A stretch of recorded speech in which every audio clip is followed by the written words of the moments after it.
Guarantee guarantee guarantee ಇದು guarantee news, ಸುದ್ದಿ ಖಚಿತ, ನ್ಯಾಯ ನಿಶ್ಚಿತ. ನಮಸ್ತೆ ವೀಕ್ಷಕರೇ, ನಾನು ಅಖಿಲೇಶ್ ದ ಬೇಕಟ್ಟೆ. ಅದೊಂದು ಮಾತಿತ್ತು, ಸಾವಿಲ್ಲದ ಮನೆಯಿಂದ ಸಾಸಿವೆ ತಗೊಂಡು ಬಾ ಅಂತ. ಆದ್ರೆ ಈಗ ಮೊಬೈಲ್ ಇಲ್ಲದ ಮನೆಯಿಂದ ಮಕ್ಕಳನ್ನ ಹುಡ್ಕೊಂಡು ಬಾ ಅನ್ನೋಗಾಗಿದೆ. ಯಾಕಂತಂದ್ರೆ ಮಕ್ಕಳಂದ್ರೆ ಮೊಬೈಲು, ಮೊಬೈಲ್ ಅಂದ್ರೆ ಮಕ್ಕಳನ್ನು ಹಾಗಾಗಿದೆ. ಇನ್ನು ಈ ಮಕ್ಕಳು ಆಟ ಆಡೋದಕ್ಕೂ ಮೊಬೈಲು ಬೇಕು, ಊಟ ಮಾಡಿಸೋಕ್ಕೂ ಮೊಬೈಲು ಬೇಕು. ಮೊಬೈಲ್ ಕೊಟ್ಟಿಲ್ಲ ಅಂದ್ರೆ ಅವರ ರಂಪಾಟ, ಕಿರ್ಚಾಟ, ಅರ್ಚಾಟ ಇದು ಮಕ್ಕಳಿರುವಂತ ಮನೆಯವ್ರಿಗೆ ಚೆನ್ನಾಗೇ ಗೊತ್ತು. ಆದ್ರೆ ಈಗ ಸರ್ಕಾರ ಇದಕ್ಕೆ ಬ್ರೇಕ್ ಹಾಕೋಕೆ ಮುಂದಾಗು ಬಿಟ್ಟಿದೆ. ಅದುವೇ 16 ವರ್ಷದೊಳಗಿನ ಮಕ್ಕಳು ಸಾಮಾಜಿಕ ಜಾಲತಾಣವನ್ನ ಬಳಕೆ ಮಾಡೋದಕ್ಕೆ ಸರ್ಕಾರ ಇದರ ಮೇಲೆ ನಿಷೇಧವನ್ನ ಹೇರಲಿಕ್ಕೆ ಮಸೂದೆಯೊಂದಕ್ಕೆ ಅಂಗೀಕಾರವನ್ನ ನೀಡಿದೆ. ಅಯ್ಯೋ, ಹಾಗಾದ್ರೆ ಇನ್ಮೇಲೆ ಮಕ್ಕಳು ಮೊಬೈಲ್ ಅನ್ನ, ಸೋಷಿಯಲ್ ಮೀಡಿಯಾವನ್ನ ಬಳಕೆ ಮಾಡಂಗಿಲ್ವಾ ಅಂತೀರಾ? ಇದರ ಕಂಪ್ಲೀಟ್ ಸ್ಟೋರಿ ಇಲ್ಲಿದೆ ನೋಡಿ. ಈ ಸೋಷಿಯಲ್ ಮೀಡಿಯಾದ ಗೀಳಿನಿಂದ ಮಕ್ಕಳು ಏನ್ ಬೇಕಾದ್ರೂ ಮಾಡ್ತಾರೆ. ಮೊಬೈಲ್ ಕೊಟ್ಟಿಲ್ಲ ಅಂದ್ರೆ ಅವರ ರಂಪಾಟ, ಅರಚಾಟ ತಡೆಯೋಕೆ ಆಗಲ್ಲ. ಇಷ್ಟೇ ಅಲ್ಲ, ಆಟ ಪಾಠ ಬಿಟ್ಟು ಸೋಷಿಯಲ್ ಮೀಡಿಯಾಗಳಲ್ಲೇ ಗಂಟೆಗಟ್ಟಲೆ ಕಾಲ ಕಳೆತಿದ್ದಾರೆ. ಮಕ್ಕಳ ದೈಹಿಕ ಮತ್ತು ಮಾನಸಿಕ ಸ್ಥಿತಿಯನ್ನ ಗಮನಿಸಿ ವಯಸ್ಸಿನ ಆಧಾರದ ಮೇಲೆ ಸೋಷಿಯಲ್ ಮೀಡಿಯಾ ಬಳಕೆಯನ್ನ ಬ್ಯಾನ್ ಮಾಡೋಕೆ ಆಸ್ಟ್ರೇಲಿಯಾ ಈಗ ಮೊದಲ ಹೆಜ್ಜೆಯನ್ನ ಇಟ್ಟಿದೆ.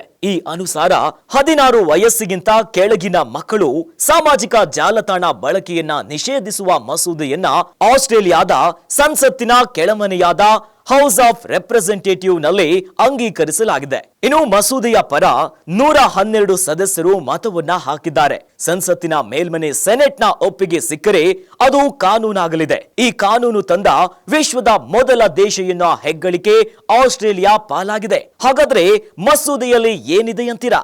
16 ವಯಸ್ಸಿಗಿಂತ ಕೆಳಗಿನ ಮಕ್ಕಳು ಜಾಲತಾಣ ಬಳಸದಂತೆ ತಡೆಯುವ ಹೊಣೆ ಫೇಸ್ಬುಕ್, ಟಿಕ್ಟಾಕ್, ಸ್ನ್ಯಾಪ್ಚಾಟ್, ಇನ್ನು ಇನ್ಸ್ಟಾಗ್ರಾಮ್ ಅಂತೆ ಹಲವು ಸೋಷಿಯಲ್ ಮೀಡಿಯಾ ಸಂಸ್ಥೆಗಳಿಗೆ ನಿಷೇಧ ಇರಲಿದೆ. ಈ ಸಂಸ್ಥೆಗಳು ನಿಗದಿತ ವಯೋಮಿತಿಗಿಂತ ಕೆಳಗಿನ ಮಕ್ಕಳಿಗೆ ಈ ಜಾಲತಾಣದಲ್ಲಿ ಖಾತೆಯನ್ನ ತೆರೆಯಲು ಅವಕಾಶವನ್ನ ನೀಡಬಾರದು. ಇಂಥ ವ್ಯವಸ್ಥೆ ಜಾರಿಗೆ ಈ ಸಂಸ್ಥೆಗಳಿಗೆ 1 ವರ್ಷ ಸಮಯವನ್ನ ನೀಡಲಾಗುವುದು. ಅದರ ಬಳಿಕವೂ ನಿಯಮವನ್ನ ಪಾಲನೆ ಮಾಡದೆ ಹೋದಲ್ಲಿ ಅಂತ ಕಂಪನಿಗಳಿಗೆ 275 ಕೋಟಿ ರೂಪಾಯಿವರೆಗೂ ದಂಡ ವಿಧಿಸುವ ಅವಕಾಶ ಈ ಒಂದು ಮಸೂದೆಯಲ್ಲಿ ಕಲ್ಪಿಸಲಾಗಿದೆ.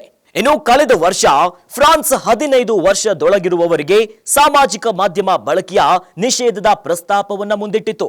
ಆದರೆ ಬಳಕೆದಾರರು ಪೋಷಕರ ಒಪ್ಪಿಗೆಯೊಂದಿಗೆ ನಿಷೇಧವನ್ನ ತಪ್ಪಿಸಲು ಸಾಧ್ಯವಾಯಿತು. ಆದರೆ ಅಮೆರಿಕಾದಲ್ಲಿ 13 ವರ್ಷದೊಳಗಿನ ಮಕ್ಕಳು ಸಾಮಾಜಿಕ ಜಾಲತಾಣ ಪ್ರವೇಶಿಸಲು ಪೋಷಕರ ಒಪ್ಪಿಗೆಯನ್ನ ಪಡೆಯೋದು ಕಡ್ಡಾಯವಾಗಿದೆ. ಹೀಗಾಗಿ ಆಸ್ಟ್ರೇಲಿಯಾ ಈಗ ಮಹತ್ವದ ಹೆಜ್ಜೆಯೊಂದನ್ನ ಇಟ್ಟಿದೆ. ಇನ್ನು ಆಸ್ಟ್ರೇಲಿಯಾದ ಸಂಸತ್ನಲ್ಲಿ ಇದು ಒಪ್ಪಿಗೆ ಸಿಕ್ಕರೆ ಕಾನೂನಾಗಿ ಪರಿಣಮಿಸುವ ಮೂಲಕ ವಿಶ್ವದ ಮೊದಲ ದೇಶ ಎನ್ನುವಂತ ಹೆಗ್ಗಳಿಕೆ ಆಸ್ಟ್ರೇಲಿಯಾ ಪಾಲಾಗುತ್ತೆ. ನೋಡಿದ್ರಲ್ಲ ವೀಕ್ಷಕರೇ, ಈಗಿನ ಕಾಲದಲ್ಲಿ ಮಕ್ಕಳು ಸಂಬಂಧಗಳಿಗಿಂತ ಹೆಚ್ಚಾಗಿ ತಂತ್ರಜ್ಞಾನಕ್ಕೆ ಹೆಚ್ಚು ಬೆಲೆಯನ್ನ ಕೊಡ್ತಿದ್ದಾರೆ. ಇನ್ನು ಕೋವಿಡ್ ನಂತರದ ದಿನಗಳಂತೂ ಇದು ಇನ್ನ ಜಾಸ್ತಿ ಆಗಿಬಿಟ್ಟಿದೆ. ಹೀಗಾಗಿನೇ ಆಸ್ಟ್ರೇಲಿಯಾ ಸರ್ಕಾರ ಮಹತ್ವದ ಹೆಜ್ಜೆಯೊಂದನ್ನ ಇಡ್ತಾ ಇದೆ. ಎಲ್ಲಾದ್ರೂ ಈ ಒಂದು ಮಸೂದೆ ಅಂಗೀಕಾರವನ್ನ ಪಡೆದು ಎರಡೂ ಮನೆಯಲ್ಲಿ ಅಂಗೀಕಾರವನ್ನ ಪಡೆದ್ರೆ ಇದು ಕಾಯ್ದೆಯಾಗಿ ಹೊರಬೀಳುತ್ತೆ. ಸೊ ಹಾಗಾಗಿ ಮಕ್ಕಳಿಗೆ ಮೊಬೈಲ್ ಕೊಡುವ ಮುನ್ನ ಪೋಷಕರು ಸ್ವಲ್ಪ ಎಚ್ಚರಿಕೆಯನ್ನ ವಹಿಸಬೇಕು. ಇನ್ನಷ್ಟು ಸುದ್ದಿಗಳಿಗಾಗಿ ನೋಡ್ತಾ ಇರಿ ಗ್ಯಾರಂಟಿ ನ್ಯೂಸ್. ಗ್ಯಾರಂಟಿ ನ್ಯೂಸ್, ಸುದ್ದಿ ಖಚಿತ, ನ್ಯಾಯ ನಿಶ್ಚಿತ.